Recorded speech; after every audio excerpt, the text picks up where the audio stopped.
예, 사장에서는 지금까지 이 3장에서 말씀드렸던 그 지시어와 보조 지시어, 그 다음에 런타임 라이브러리, 그 다음에 환경 변수 이런 내용들을 이용해 가지고 실제 병렬을 하는 과정 중에 발생하는 문제점들, 또 그것들을 어떻게 해결할 수 있는지 이런 것들을 좀 살펴보겠습니다.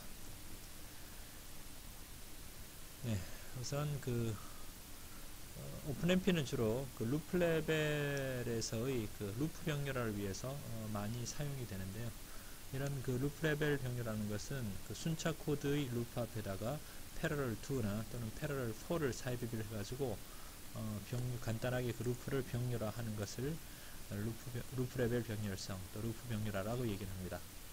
쉽죠. 병렬화하기 굉장히 쉽습니다. 실제 과학계산 코드에서는 코드 내에서의 핫스팟이 루프인 경우가 대부분이고, 그럴 때 그 해당 핫스팟이 되는 루프를 패러럴 두 구문 하나만을 가지고 이렇게 편리하게 그 병렬을 할 수 있습니다. 이렇게 패러럴 2를 넣게 되면 컴파일러가 패러럴 두 구문을 만나서 스레드를 발생시키고, 그 각 스레드에 루프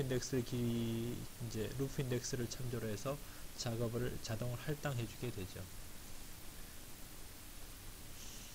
그러나 그렇게 루프를 병렬하기 위해서 그 패러럴 2를 쓸 수도 있습니다만은 경우에 따라서는 병렬 영역을 지정을 하고요. 패러럴 앤드 패러럴 구문을 이용해서 코드 부분을 병렬 영역으로 지정을 하게 되고, 그 병렬 영역으로 지정된 그 코드 부분 내에서 이제 각 스레드들에게 작업을 할당할 수가 있겠죠. 작업 할당을 위해서는 오픈MP가 지원해주는 작업 분할 지시어 do, for 또는 섹션지를 이용할 수도 있고, 또는 스레드 아이디를 이용해서 그 명시적인 그런 작업 할당을 해주는 것도 가능합니다.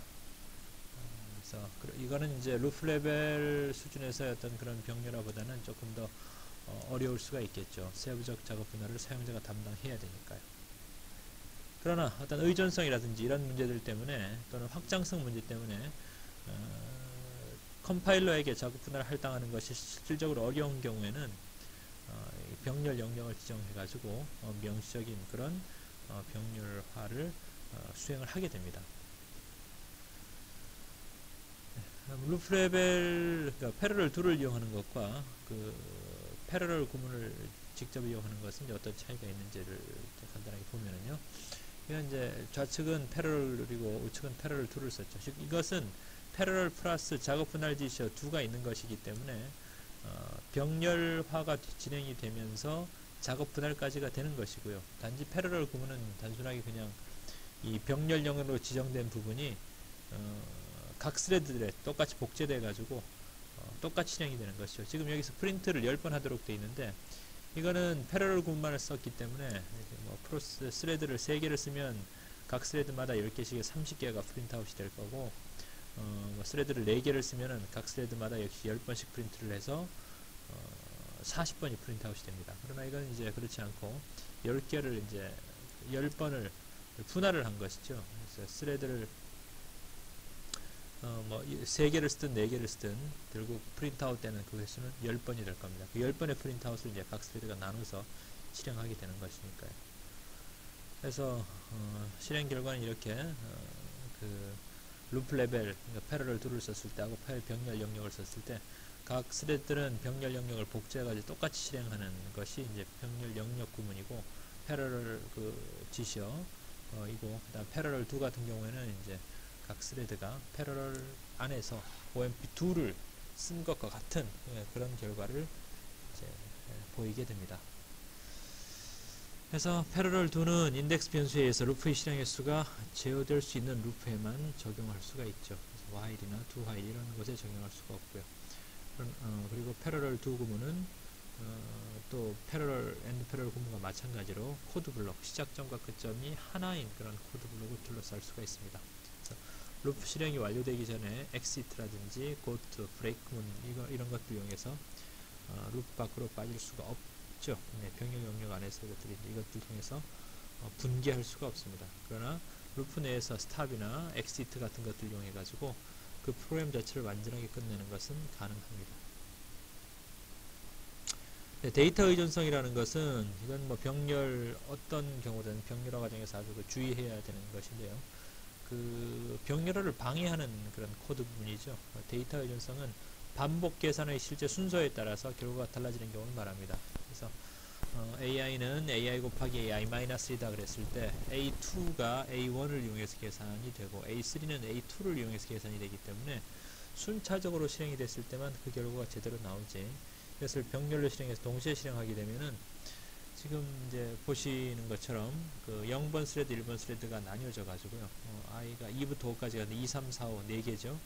0번이 2, 3, 1번이 4, 5를 계산하게 되는데 이 A2가 나오고 그걸 이용해서 A3가 계산이 되고 또 A3를 이용해서 A4가 계산이 되는데 A3보다 A4가 병렬화를 통해서 A3보다 A4가 먼저 계산이 된다면은 A4가 업데이트된 A3를 이용하는 것이 아니고 그 이전에 업데이트되기 이전에 A3 값을 이용해서 A4를 계산하기 때문에 엉터리 결과가 나올 수가 있습니다. 그래서 이런 경우는 이제 의존성이 있는 계산이 되고요.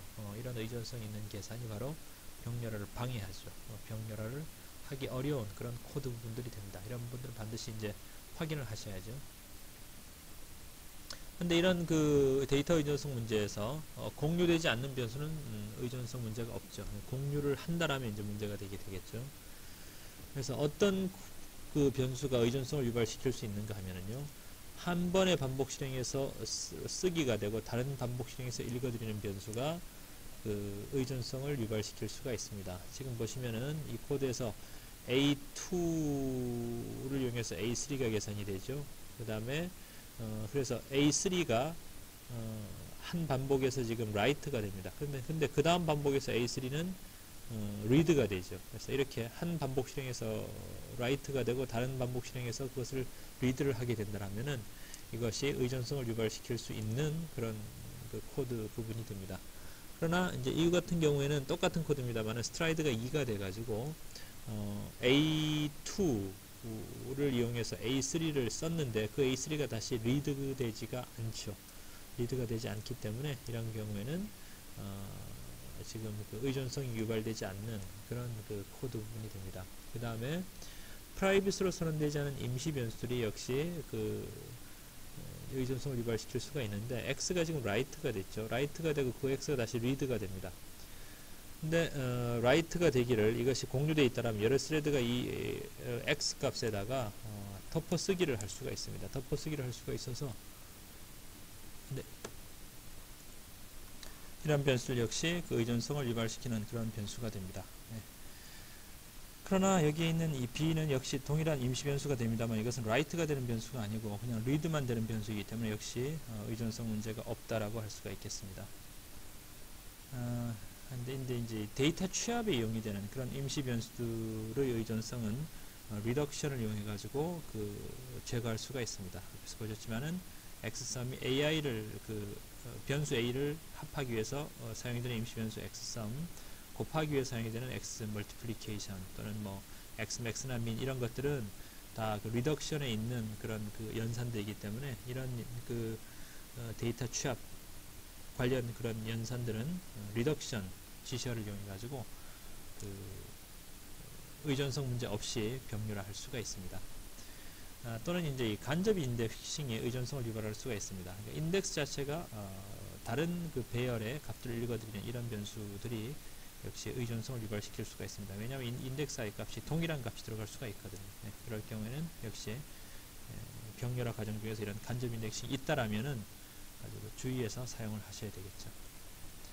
다음에 루프 순서에 따라 가지고 역시 의존성이 생길 수도 있고 생기지 않을 수도 있는데 지금 이거는 두 개의 그 매트릭스를 곱해주는 그런 코드가 됩니다만은 이 코드에서 K가 지금 제일 바깥에 있습니다. 제일 바깥에 있고 이쪽 그 K 루프 밖에서 패러럴 둘러서 병렬하게 되면은 K에 대한 병렬화가 됩니다. K에 대해서 병렬화가 되는 거니까 BIK, C, KJ는 각 스레드들이 나눠서 가지게 되고 AIJ는 그러나 나뉘어지는 값이 아니죠. AIJ에는 모든 스레드들이 공통적으로 접근을 하게 됩니다. 이렇게 돼버리면은 이 AIJ가 공유되는데 그 A11도 공유가 되고 뭐 A22도 공유가 되고 즉 그 array A가 각 스레드들의 공유됨으로 인해 가지고 이 데이터 의존성 문제가 생기게 됩니다. 그러니까 동기화가 필요하게 되는 것이 이럴 때 하나의 스레드가 A11을 읽어갔을 때 다른 스레드들이 그 이 A11이 업데이트 되고 난 뒤에 거기다 그걸 업데이트 된 값을 읽어가지고 거기다가 이제 뭐 B 곱하기 C 값을 플러스를 해야 되는데 여러 스레드들이 동시에 여기에 접근해가지고 값을 읽어가게 되면은 업데이트 되기 이전의 값을 읽어가서 이 값들이 이제 플러스가 될 수 있습니다. 이제 그런 문제가 발생하니까 이것도 역시 K에 대한 병렬을 하게 되면은 잘못된 결과를 얻을 수가 있습니다. 이럴 경우에는 이제 K 루프를 안쪽으로 넣어가지고 J에 대해서 또는 I에 대해서 병렬을 진행하고 그렇게 해서 AIJ가 각 그 스레드들에게 분할이 돼서 들어가도록 그렇게 이제 해줘야지만이 그런 의존성 문제를 피할 수가 있습니다. 그 다음에 펑션 호출이 있을 때 병렬 영역 내에서 그 펑션 호출이 있을 때 이런 호출되는 그 펑션에 따라 가지고 이것이 의존성 문제를 유발할 수가 있습니다. 보시면은 서브루틴 마이루틴의 AI가 이제 A 뭐 I 마이너스 즉 I에 대해서 이렇게 이제 동일한 이제 AI하고 AI 마이너스1이 이제 순차적으로 처리가 돼야 되는데 지금 두 룹이 이제 I 인덱스를 가지고 있죠. 그 인덱스 I하고 상관이 된 그 계산이 지금 이 서브루틴 안에 들어있게 되면 이런 것들이 의존성 문제를 유발시킬 수가 있겠죠. 그러나 포트란이나 C에서의 내부 함수들은 이런 그 의존성 문제에 대해서는 안전하기 때문에 상관이 없습니다만은 사용자가 정의해서 사용하는 그런 루틴들의 경우에는 이렇게 그 병렬 영역 내에서 호출이 되는 서브루틴의 사용에 대해서 주의해 주셔야 됩니다. 이런 의존성 문제들을 피해 가기 위해 가지고 동기화를 시켜줄 필요가 있는데 그런 이제 동기화 관련 지시어들을 좀 알아보겠습니다. 그래서 뭐 상호 배제니 이벤트니 이런 식으로 표현을 썼습니다만은 보통은 이제 이런 동기화를 하기 위해서 가장 많이 사용이 되는 그런 그 지시어가 바로 크리티컬이 됩니다. 크리티컬 지시어가 통상적으로 오픈MP 코드에서 가장 많이 사용이 되는 그런 동기화 관련 지시어가 됩니다.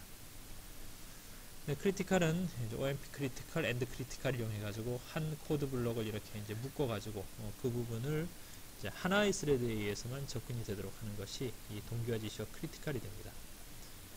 병렬 영역 안에서 이제 크리티컬 섹션을 지정하기 위해서 지시어 크리티컬을 이용하게 되는데 매 순간 오직 하나의 크리티컬 섹션이 하나의 스레드에서만 실행이 되도록 합니다. 그리고 이제 각 섹션들이 그럼 크리티컬 섹션들이 이제 각 스레드에서 실행이 되는데 그것이 어떤 순서대로 실행이 되냐 그런 것은 아니고 하여간 어떤 순간에 하나만 실행이 되는데 그 순서는 정해져 있지 않습니다. 어떤 스레드가 먼저 하게 될지는요. 그래서 하나의 섹션이 먼저 실행이 된다라면 다른 모든 섹션들은 이제 다른 모든 섹션 그러니까 스레드가 되겠죠. 이런 각각의 섹션을 담당한 스레드들은 대기하고 있다가 하나가 끝나면 그 다음이 실행되고 또 하나가 끝나면 그 다음이 실행되고 이와 같은 방식이 됩니다. 말씀드렸지만 그 순서는 없습니다. 같은 네임을 가지게 되면 이제 같은 크리티컬 섹션이 되는데 크리티컬 지시어를 이용해 가지고 이제 거기에 이름을 줄 수가 있고 동일한 이름을 가지는 부분은 동일한 섹션이어서 동시에 이제 실행이 된다고 봐야 되겠죠. 지금 그래서 코드를 보시면은 지금 크리티컬, 엔드 크리티컬 네임 1이고 이것이 역시 네임 1이고 이 부분이 네임 2가 됩니다. 이렇게 되면은 이 부분은 이제 그 하나의 그 크리티컬 섹션이 되는 것이고요. 이 부분은 또 다른 그런 크리티컬 섹션이 됩니다. 이렇게 되면은 각 스레드가 CNT1을 이제 업데이트 시키겠죠. 플러스를 하든지 또는 마이너스를 하든지 업데이트 시키게 되는데 이 부분을 이제 CNT1을 업데이트 시키는 그런 스레드가 여러 개가 있습니다. 이것들이 각각 이 조건이 만족이 됐을 때 CNT1을 플러스를 하든지 또는 마이너스를 하게 될 텐데 이제 어떤 특정 스레드가 먼저 CNT1을 업데이트 시키기 위해 CNT1을 읽어가게 되면은 다른 스레드들이 이 CNT1에 접근할 수가 없는 거죠. 접근할 수 없도록 하는 것이 바로 크리티컬입니다. 그래서 얘가 CNT1을 업데이트 시키고 나오게 되면은 이제 다음 스레드가 CNT1에 접근하게 되고 얘가 종료하게 되면 그 다음 얘가 다시 또 CNT1에 접근하게 하고 뭐 이럴 이제 목적으로 사용하는 것이 바로 크리티컬입니다. 바로 이제 동기화 지시어가 되는 것이죠. 동시에 접근하게 되면은 에러를 유발시키게 되니까요. 예를 들어서 현재 CNT1 값이 지금 100인데요. 100인데 각 스레드들이 스레드 0번 스레드, 1번 스레드, 2번 스레드가 각각 이 조건이 만족이 됐습니다. 병렬로 실행이 되는 거니까 다 독립적이겠죠. 조건이 만족이 돼가지고 조건이 yes, yes, yes가 돼가지고 CNT1에 접근을 하게 되는데 이게 순차적이라면은 세 개의 스레드가 CNT1 현재 100인 상태에서 하나씩 증가시켜서 최종적으로 CNT1이 103으로 이제 업데이트가 된 값이 나와야 됩니다만은 이 병렬로 이 CNT1 값을 읽어가게 되는 거니까 얘도 100, 얘도 100, 얘도 100을 읽어가는 것이죠. 100을 읽어가서 업데이트 시키기 이전에 CNT1에 접근해서 값을 읽어가게 되면 100일이 아니고 100을 읽어가게 될 겁니다. 마찬가지 이유로 얘가 역시 100을 읽어가게 되면은 세 개가 다 업데이트 시켜봤자 최종 CNT1 값은 101이라는 잘못된 결과가 이제 얻어지는 것이죠. 그런 것을 방지하기 위해서 이렇게 동기화 지시어를 이용해서 크리티컬을 이용해서 이 부분을 크리티컬 섹션으로 지정을 하게 됩니다. 단 이 영역과 이 영역은 이름이 서로 다르기 때문에 독립적인 크리티컬 섹션이 돼서 이것과 이것은 이게 실행이 될 때까지 얘가 기다려야 된다. 뭐 그런 것은 없습니다. 다른 크리티컬 섹션이라면은 서로 다른 부분으로 처리가 됩니다만은 동일한 크리티컬 섹션에 대해서 여러 개의 스레드가 동시에 접근할 수는 없는 것이죠.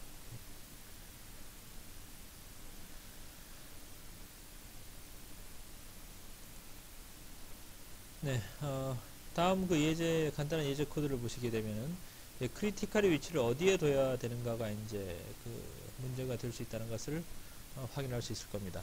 동일한 코드입니다만은 하나는 크리티컬을 if 구문은 안쪽에 넣었고 하나는 크리티컬을 if 구문 전체를 지금 크리티컬로 묶어버렸습니다. 이제 결론부터 말씀드리자면 이제 왼쪽 코드가 잘못됐다라고 보실 수가 있는데 왜냐하면은 지금 xmax 값을 읽어갔죠. xmax 값을 읽어드리는 것이 크리티컬 영역 바깥에 있습니다. 그러니까 이 xmax가 예를 들어서 뭐 현재 100이 돼 있다라고 하면요, 그 100을 여러 개의 스레드들이 동시에 읽어가는 거죠. 동시에 읽어가가지고 AI가 이제 100보다 더 크면은 이 xmax가 이제 업데이트가 되는 셈이죠. 그런데 100보다가 더 크면 업데이트가 되니까 하나가 103, 뭐 100, 100일이 됐다라고 했을 때 그 결과적으로는 최종적으로 업데이트가 되는 놈이 xmax가 될 텐데 얘가 뭐 100일, 100일, 102라면은요 마지막으로 얘가 업데이트가 될 수 있을 겁니다. 100보다 더 큰 값이니까 103도 101도 102도 모두 다 이 xmax를 이제 업데이트가 되는데 이것이 이 부분이 동기화 됐다라 그래가지고 동기화가 되면 이제 가장 먼저 103으로 업데이트가 되고 그 다음이 102로 업데이트가 되고 그 다음이 101로 업데이트가 됐다라면은 최종적인 xmax는 101로 들어갈 수가 있겠죠. 그래서 이와 같은 그 크리티컬의 사용은 잘못된 것입니다. 그래서 xmax를 읽어드리기 전에 벌써 크리티컬을 해가지고 읽어드리는 xmax 값을 업데이트가 된 그런 xmax가 되도록 해야지 제대로 된 그런 그 동기화가 될 수가 있을 것입니다. 아토믹은 또 다른 동기화 지시인데 이것은 미니 크리티컬이라고 보시면 되겠습니다. 크리티컬 앤드 크리티컬을 이용해 가지고 하나의 코드 블록을 묶어서 동기화 하는 것인데요. 아토믹은 하는 일은 크리티컬과 동일합니다만 이거는 하나의 문장, 아토믹 지시어 바로 밑에 오는 그 하나의 문장에만 그 영향을 미치는 그런 그 동기화 지시어가 됩니다. 그래서 미니 크리티컬 섹션의 역할을 하게 되는 것이죠. 그래서 그러니까 지정된 단일 문장에 대해서만 이제 동기화를 합니다. 이때 그 문장 아토믹으로 지정하게 되는 그 문장이 사용하는 그런 연산은 이와 같은 것들로 제한이 되게 됩니다.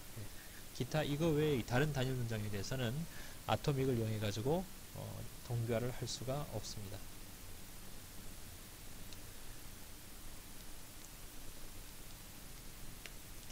네, 그래서 이제 간단한 이제 아토믹 사용 예제가 되는데요.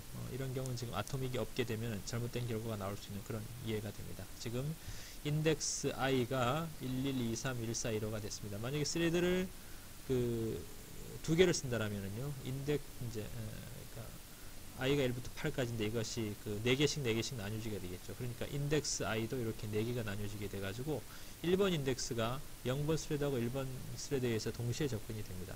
그럴 경우에 A1의 접근이 그 인덱스 i가 1이 되는 것이죠. 그런 경우가 지금 하나, 둘, 셋, 4가지가 있게 되고 이러면 0번 스레드하고 1번 스레드가 A1에 동시에 접근을 하는 것이니까 그럴 경우에 지금 데이터 의존성 문제가 있죠. 그래서 이렇게 아토믹 반드시 동기화 그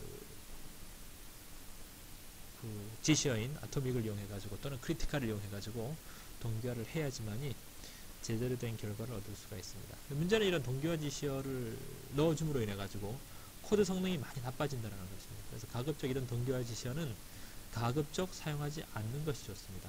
경우에 따라서는 이런 동기화 지시어 때문에 병렬 코드의 성능이 더 나빠질 수도 있습니다. 순차 성능보다. 그래서 잘 테스트를 해보셔야 되겠죠. 동기화 지시어를 넣었을 때 하고 넣지 않았을 때, 넣어서 병렬을 하는 경우하고 넣지 않고 그냥 시리얼하게 실행하는 거하고 어떤 부분이 더 성능 이득이 있는지 하는 것은 반드시 테스트를 거쳐 가지고 이런 동기화 지시어를 쓰도록 이렇게 해야 되겠습니다. 네, 또 다른 동기화 지시어가 베리어가 있습니다. 베리어는 이제 모든 스레드들이 베리어에 도착할 때까지 스레드들이 다 대기하도록 하는 겁니다. 먼저 도착한 놈이라도 베리어에서 기다리고 있는 것이죠. 이거는 그래서 작업 분할 구문 내에서는 사용할 수가 없습니다. 그러니까 두 포 구문 내에서 또는 뭐 싱글이나 또는 그 섹션이 있었죠. 이런 작업 분할 구문 내에서는 베리어를 사용할 수가 없습니다. 네, 그래서 코드를 보시면은 이제 인덱스에 generate next index 값을 인덱스로 받았고요. 그 다음에 인덱스가 0이 아니라면 add index를 콜해서 인덱스는 다시 업데이트가 되죠. 인덱스가 업데이트가 됩니다. 그 다음에 밑에서 이제 barrier를 호출해 가지고 next index를 인덱스로 다시 받고 있죠. 이럴 경우에 이제 각 스레드들이 이제 베리어를 만나게 되면은 이 병렬 영역 내에 있는 그 스레드들이 먼저 지금 while 구문을 거친 놈은 늦게 도착할 거고 while 구문을 거치지 않은 놈은 먼저 도착하게 될 건데 먼저 도착한 그런 스레드들이 이 베리어 부분에서 이제 딱 멈춰서 기다리는 거죠. 기다려 가지고 이 while 구문에 들어가 시간이 좀 더 걸렸던 그런 스레드가 베리어 부분에 올 때까지 베리어를 실행할 때까지 기다렸다가 모든 스레드가 바로 다음 단계로 같이 넘어가도록 합니다. 그런 목적으로 우리가 베리어라는 지시를 쓰게 됩니다. 마스터는 마스터 스레드만 이제 해당 이 코드 블록을 실행하도록 하게 합니다. 그래서 병렬 영역 안에서 사용이 되는 싱글과 하는 일이 유사합니다만은 얘는 이제 마스터 스레드만 작업을 하도록 하죠. 그래서 그럼 다른 스레드들은 이제 마스터가 아닌 스레드들은 어떻게 되느냐? 마스터가 아닌 스레드들은 마스터를 건너뛰고 바로 이제 다음 작업을 하게 합니다. 암시적 장벽은 없습니다. 장벽 없이 이제 다음 단계로 넘어가게 되는데 이런 마스터 스레드는 마스터 지시어는 마스터 스레드에 의해 가지고 순차적으로 실행되어야 되는 I/O 이런 것들을 이제 처리하기 위해서 마스터를 사용합니다. 다른 지시어들이 이 마스터로 지정이 된 그런 코드 블록 안에 들어오지 못하라고 하는 그런 이제 지시어가 되는 거죠. 보시면 OMP 마스터, AND 마스터, AND OMP 마스터 부분이죠. 그래서 그 다음에 이제 베리어를 호출하고 있습니다. 그래서 현재 마스터 스레드가 지금 스케일 값을 리드를 하고 있는데 그 스케일 값이 밑에 이 병렬 영역 병렬 부분 실행을 하기 위해서 모든 스레드들이 다 알고 있어야 되는 그런 값입니다. 그런데 이제 마스터는 동기화가 되질 않으니까 암시적 장벽이 없으니까 마스터 스레드만 스케일 값을 리드를 하고 그동안에 다른 스레드들은 다 넘어가 가지고 이 계산을 하려고 하겠죠. 그래서 그걸 막기 위해서 여기다가 베리어를 콜했습니다. 이렇게 되면은 마스터 스레드가 스케일 값을 읽어 드릴 동안에 다른 스레드들이 여기서 베리어에서 기다리고 있겠죠. 기다리고 있다가 마스터가 스케일 값을 읽어 드린 이후에 이제 공유된 변수 스케일 값을 다 가지고 그 다음에 다음 단계로 넘어가서 이 값을 이제 병렬로 실행하게 되는 겁니다. 다음에 ordered 지시어가 있습니다. ordered 지시어는 앞에서 한번 나왔었죠. 보조 지시어 ordered를 말씀드리면서 이 ordered 지시어에 대해서 말씀드렸는데 ordered는 ordered 영역으로 묶인 이 코드 블록을 thread ID 순서대로 이제 실행이 되도록 하게 합니다. 그래서 ordered 섹션 내부의 루프 실행을 순차적으로 진행을 하게 됩니다. 하나의 병렬 루프에 이제 ordered가 하나만 허용이 됩니다. 병렬 루프 그때 이제 이 병렬 루프 지시어에는 ordered 보조 지시어가 있어야 돼요. 그래서 ordered 보조 지시어 자체가 하는 일이 그 안에서 이 병렬 영역 안에서 ordered 섹션이 있다는 것을 이제 나타내주는 역할을 하게 되죠. 이 ordered 섹션을 실행하는 스레드는 매 순간 한 개가 되고 그것은 각 스레드 ID 순서대로 이제 실행이 됩니다. 그래서 지금 이제 이 오더들은 보조지시요. 즉 이 병렬 영역 안에 오더드 섹션이 있다라는 것을 나타내게 되고요. 그다음에 여기 안에 지금 보시면 OMP 오더드, 엔드 오더드, OMP 섹션이 오더드 섹션이 있죠. 이렇게 하면 my id, 스레드 id 순서대로 0, 1, 2, 3, 4 이렇게 스레드 id 각각 그 순서대로 이제 이 프린트문을 실행하게 될 것입니다.